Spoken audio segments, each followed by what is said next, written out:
विद्यार्थी मित्रांनो, व्हिडिओच्या खाली असलेल्या लाईक बटनवर क्लिक करा, सबस्क्राइब करा, बेल आयकॉनवर क्लिक करा आणि माझ्या फॅमिलीचे सभासद व्हा। यामुळे नवनवीन व्हिडिओच्या सूचना सर्वात अगोदर तुम्हाला मिळतील। नमस्ते विद्यार्थी मित्रांनो, मी अरुणा। इयत्ता 1ली ते 4थी ऑनलाईन अभ्यासक्रम या चॅनल मध्ये आज आपण अभ्यास करणार आहोत। इयत्ता 4थी मराठी पाठ्यपुस्तक पाठ क्रमांक 19 हे कोण गे आई। प्रसिद्ध कवी भा.रा. तांबे लिखित ही कविता आहे। हे कोण गे आई। चला तर मग पटापट सगळ्यांनी पुस्तक उघडायचं आहे। पाठ क्रमांक 19 नवीन पुस्तक भाग क्रमांक 3। रेडी? Very good. चला तर मग सगळ्यांनी पुस्तक उघडलेलं आहे। पाठ क्रमांक 19 हे कोण गे आई। सुंदर अशी कविता आहे। एक तुमच्या एवढाच मुलगा आहे, त्याला अनेक प्रश्न पडलेले आहेत आणि ते सगळे प्रश्न त्याला भीती वाटणारे आहेत। त्याला काही गोष्टी घाबरवतायत। त्या गोष्टींविषयी जे प्रश्न आहेत तो त्याच्या आईला विचारतोय। चला पाहूया भा.रा. तांबे लिखित कविता हे कोण गे आई। नेहमीप्रमाणे आपण पहिल्यांदा ही संपूर्ण कविता वाचणार आहोत। तुम्ही सगळेजण ऐकणार आहात, मनातल्या मनात माझ्याबरोबर म्हणणारही आहात आणि वाचणार आहात। रेडी? पाठ क्रमांक 19 हे कोण गे आई। ऐका, म्हणा, वाचा। नदीच्या शेजारी गडाच्या खिंडारी झाडांच्या ओळीत वेळूंच्या जाळीत दिवसा दुपारी जांभळी अंधारी मोडके देऊळ त्यावरी पिंपळ कोण गे त्या ठाई राहते गे आई। कोण गे त्या ठाई राहते गे आई। चिंचांच्या शेंड्यांना वडांच्या दाढ्यांना ओढोनी हालवी कोण गे पालवी। कोण गे जोराने मोठ्याने मोठ्याने शिळ गे वाजवी पाखरा लाजवी। सारखी किती वेळ ऐकू येती शिळ सारखी किती वेळ ऐकू येती शिळ। वाळली सोनेरी पाने गे चौफेरी मंडळ धरोनी नाचती ऐकोनी। किती मी पाहिले इतकेची देखिले झाडांच्या सावल्या नदीत कापल्या। हाका मी मारिल्या वाकोल्या ऐकिल्या हाका मी मारिल्या वांकोल्या ऐकिल्या। उरांत धडधडे धावता मी पडे पळालो तेथून कोण ये मागून। पळालो तेथून कोण ये मागून। कवी भा.रा. तांबे। सुंदर अशी कविता आहे। पहा, इथे मुलगा आईला सांगतोय त्यांना ज्या काही भीतीदायक गोष्टी पाहिल्या, तो गेलाय रानामध्ये, त्याला ज्या काही भीतीदायक गोष्टी अनुभवायला आल्या तो आईला सांगतोय। चला तर या सगळ्या कवितेचा अर्थ जाणून घेऊया। ही कविता जी आहे ती थोडीशी ग्रामीण भाषेमध्ये आहे। पूर्वीच्या काळी अनुस्वाराचा वापर जास्ती होत होता आणि आता सध्याच्या काळामध्ये तो वापर कमी झाला आहे। याचा अभ्यास तुम्हाला कवितेच्या शेवटी दिलेला आहे। सगळे जे शब्द याच्यामध्ये अनुस्वाराचे आलेले आहेत त्याचा शुद्ध शब्दामध्ये आपण उच्चार कसा करतो त्याचं टेबल पुढे तुम्हाला कवितेच्या पुढच्या पानावर दिलेलं आहे। चला सुरुवात करूया। कवितेचा अर्थ समजून घेऊया। नदीच्या शेजारी गडाच्या खिंडारी झाडांच्या ओळीत वेळूच्या जाळीत दिवसा दुपारी जांभळी अंधारी। पहा, नदीच्या शेजारी एक मुलगा आईला सांगतोय की आई, नदीच्या शेजारी एक गड आहे। गड म्हणजे किल्ला। त्याचं खिंडार पडलंय, ते गड जुना आहे, त्याच्यामध्ये खिंडार म्हणजे विवर, विवर तयार झाला आहे. तिथं झाडांच्या ओळी आहेत. काय आहेत? झाडांच्या ओळी आहेत. त्याचबरोबर वेळूची जाळी आहे. वेळू म्हणजे बांबू, जाळी म्हणजे बन, बांबूचे बन. आणि त्या ठिकाणी दिवसा दुपारी सुद्धा असा जांभळा अंधार पसरलेला असतो. झाडांची गर्दी आहे, त्यामुळे झाडांचा अंधार तिथं तयार झालाय. मुलगा कुठे गेलाय? नदीच्या किनारी गेलेला आहे. नदीच्या शेजारी एक पडका किल्ला आहे. ते झाडांची ओळ आहे, म्हणजे झाडांची गर्दी आहे. वेळूंची जाळी आहे, बांबूचे बन आहे. आणि या सगळ्या गर्दीमध्ये दिवसा दुपारी सुद्धा तिथं जांभळ्या रंगाचा अंधार पडलेला असतो. आणि तिथंच एक मोडकं देऊळ आहे. मोडके देऊळ, मोडकं देऊळ आहे. त्या देवळाच्या वर पिंपळाचं झाड आहे. त्यावरी पिंपळ. कोण गे त्या ठाई राहते गे आई. मग अशा ठिकाणी कोण राहत आई? मला सांग, असं मुलगा आईला सांगतोय. आणखीन त्यानं काय पाहिलेलं आहे पहा. चिंचांच्या शेंड्यांना, चिंचाचं झाड आहे, चिंचेच झाड आहे, त्याची शेंडे. वडांच्या दाढ्यांना, वडांच्या दाढ्या, दाढ्या म्हणजे काय रे? बरोबर, पारंब्या.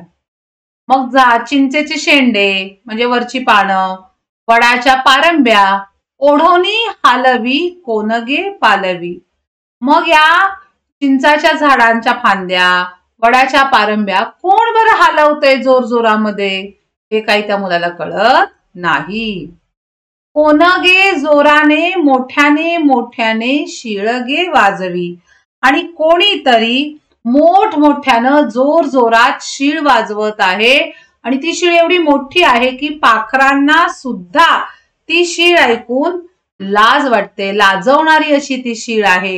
ही शीळ कितीतरी वेळ ऐकू येतीये. सारखी किती वेळ, सारखी किती वेळ ऐकू येतीये. आणि ऐकू ये ती शीळ ऐकू येते. मग ती कोण वाजवतंय? हा प्रश्न मुलाला या ठिकाणी पडलेला आहे. वाळली सोनेरी पानेगे चौफेरी मंडळ धरोनी नाचती ऐकोनी. मुलांनो, वाळलेल्या झाडांची पानं ही साधारण पिवळसर, चॉकलेटी, सोनेरी रंगाची असतात. आणि ही पानं चारी बाजूनी मंडळ धरून म्हणजे गोलाकार चक्राकार जे वारं असतं त्याला तुम्ही वावटळ असं म्हणता, त्या पद्धतीनं ही झाडाची पानं झाडाभोवती फेर धरून नाचतायत. नाचती ऐकोनी, ती नाचतायत. किती मी पाहिले, मी कितीतरी अशा गोष्टी पाहिल्या. इतकेची देखील, इतकं मी पाहिलं. हे कसं काय आहे? कोण करते हे सगळं? झाडांच्या सावल्या, सावल्या म्हणजे सावल्या, झाडांच्या सावल्या नदीत कापल्या. हा, झाडांच्या नदीच्या काठाला जे झाडं असतात त्यांची सावली नदीमध्ये पडते. आणि ती सावली जर पाणी थरथरलं, पाण्यामध्ये तरंग उठले तर त्या सावल्या अशा कापल्यासारख्या दिसतात. ते या ठिकाणी म्हटलेलं आहे. हाका मी मारिल्या. आणि त्या झाडांच्या सावल्यांना मी पाण्यामध्ये खूप हाका मारल्या. वाकोल्या ऐकल्या. हा वाकोल्या शब्द या ठिकाणी फार महत्वाचा आहे. वाकोल्या म्हणजे प्रतिध्वनी. लक्षात सगळ्यांच्या. आपण जर एखादा ध्वनी काढल्यानंतर सेम टू सेम तसा ध्वनी पुन्हा आपल्याला उलट ऐकायला येतो. बघा, विशिष्ट प्रकारे दरीमध्ये महाबळेश्वरला इको पॉइंट म्हणून पॉइंट आहे. त्या ठिकाणी आपण त्या पॉइंट मध्ये तोंड करून जर मोठ्याने आपण जो काही शब्द उच्चारू तो आवाज पुन्हा आपल्याला रिटर्न ऐकू येतो. त्याला प्रतिध्वनी असं म्हणतात. तर वाकोल्या म्हणजे प्रतिध्वनी. झाडांना हा मुलगा झाडांच्या सावल्यांना नदीच्या पाण्यामध्ये खूप हाका मारतोय. त्यावेळी तो आवाज त्याला पुन्हा ऐकू येतोय. तो त्याच्या आईला सांगतोय की मी झाडांना खूप हाका मारल्या. त्यावेळी त्याच्या सावल्या हलल्या, नदीत कापल्या. आणि एवढंच नाही तर मी मारलेली हाक मला पुन्हा ऐकू आली, प्रतिध्वनी ऐकू आला. प्रतिध्वनी म्हणजे तिथं वांकोल्या हा शब्द आलेला आहे. तर हे कसं काय बरं? आणि हे सगळं पाहून हा मुलगा घाबरलाय. उरात धडधडे धावता मी पडे. उरात धडधडणे, खूप घाबरणे. हे सगळं पाहून मी खूप घाबरलो आणि मी पळत सुटलोय. धावता मी पडे, धावता पळणे, पळता पळता मी काय झालोय? पडलोय. इतका मी घाबरलोय. पळालो तेथून, आणि तिथून मी जोरात पळाले. कोण ये मागून, माझा कोणीतरी पाठलाग करतय असं मला वाटतंय, असा मुलगा आईला सांगतोय. कोण ग हे कोण गे आई. मुलाला कळत नाहीये की हे सगळं कोण करतंय, कोण राहतंय, कोण शिट्टी वाजवतंय, कोण पाठलाग करतंय, कोण झाडांच्या सावल्या कापतंय, हे काही मुलाला कळत नाहीये निसर्गातील बदल. आणि म्हणून मुलगा या सगळ्या बदलांना घाबरलेला आहे. आणि हे सगळे प्रश्न तो कोणाला विचारतोय? आईला विचारतोय. भारत तांबे या कवीने लिहिलेली ही सुंदर अशी कविता आहे. मला आशा आहे तुम्हाला सगळ्यांना कवितेचा अर्थ समजला असेल. ठीक आहे, चला तर मग आपण याच्यावरचे स्वाध्याय सोडवूया. पाहूया पुढील पानावर. पहा, या ठिकाणी शब्दार्थ दिले आहेत.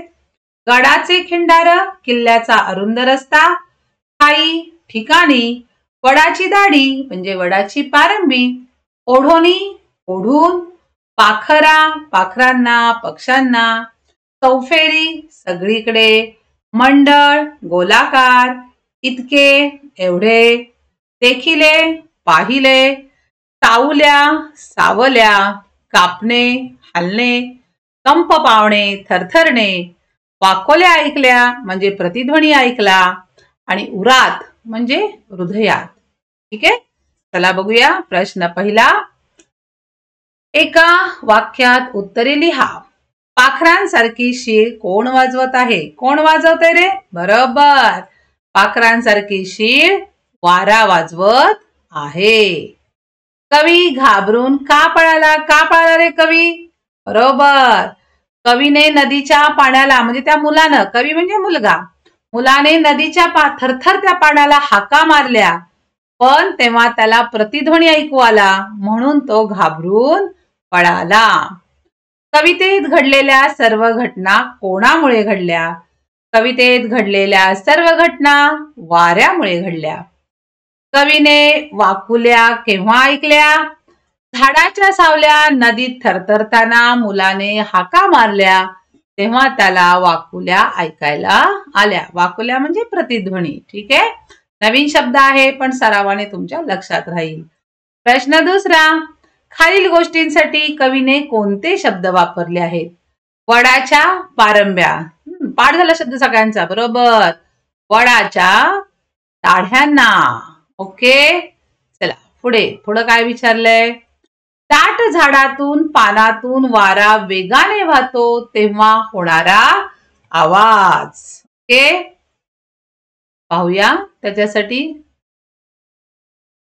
ओढोनी हालवी कोनगे पालवी, कोनगे जोराने मोठ्याने मोठ्याने, शिळगे वाजवी पाखरा लाजवी. आपल्या सगळ्यांना व्हेरी गुड. चला पुढे जाऊया. वावटळ. वावटळ म्हणजे सांगितलं तुम्हाला, गोलाकार चक्राकार पद्धतीनं फिरणारे वारे.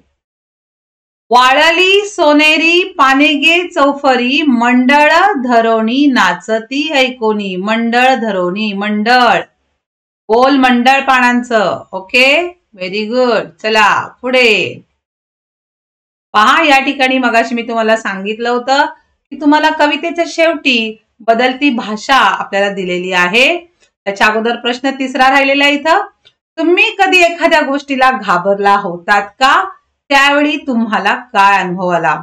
तुम्ही सुद्धा आयुष्यात निसर्गातल्या एखाद्या गोष्टीमुळे घाबरला असाल तर तो अनुभव तुम्हाला तुमच्या वर्गामध्ये शेअर करायचा आहे, लिहून काढायचा आहे. ठीक आहे, चला तर मग मला सुद्धा एक अनुभव आला होता. मी एकदा शेतामध्ये गेली होती आणि त्याच वेळी जमिनीतून अचानक धडाम धुडूम आवाज ऐकू येऊ लागले.